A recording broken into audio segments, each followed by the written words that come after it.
پیسہ کمانا کافی نہیں، اصل بات برکت کی ہے۔ رزق میں برکت اس وقت ختم ہو جاتی ہے جب انسان رزق کو صرف اپنی عقل سے حاصل کرنے لگتا ہے اور اپنے بزنس کو، کاروبار کو، اپنے سارے کاموں کو۔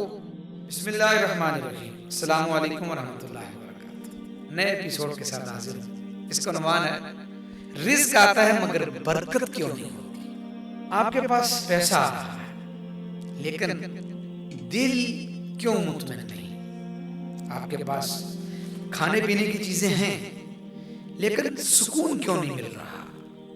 رزق آتا ہے مگر برکت نہیں ہوتی۔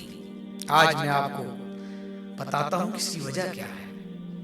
آج بہت سے لوگ سخت محنت کرتے ہیں، دن رات کام کرتے ہیں، لیکن پھر بھی انہیں احساس ہوتا ہے، محسوس کرتے ہیں کہ پیسہ کم ہے، وقت کم ہے، سکون کم ہے۔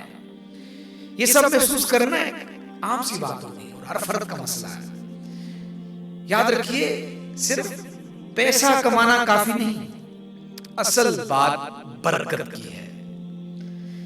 رزق میں برکت اس وقت ختم ہو جاتی ہے جب انسان اللہ کو بھول جاتا ہے، جب انسان رزق کو صرف اپنی عقل سے حاصل کرنے لگتا ہے اور اپنے بزنس کو، کاروبار کو، اپنے سارے کاموں کو اپنی عقل اور اپنی محنت سمجھتا ہے، اور جب انسان شکر کم کرتا ہے اور شکایت زیادہ کرتا ہے تو برکت ختم ہو جاتی ہے۔ یاد رکھیں، رزق صرف کمانے سے نہیں بڑھتا، رزق اللہ کی رضا کے ساتھ بڑھتا ہے۔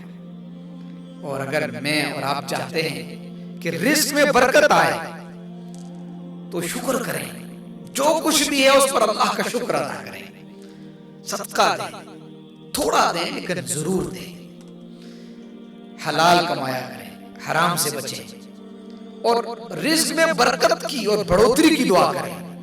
کھانے کے وقت، صبح، شام، رات، اور کھانے کے بعد کھا کر اللہ کا شکر ادا کریں، اس سے رزق بڑھے گا، مزید آئے گا۔ یاد رکھیں، پیسہ آنا اہم ہے لیکن برکت آنا اس سے بھی اہم ہے، کیونکہ برکت زندگی بدلتی ہے۔ اور یاد رکھیں، اللہ کی رضا کے بغیر رزق بے سکون ہے، اللہ کی رضا کے ساتھ تھوڑا رزق بھی کافی ہے۔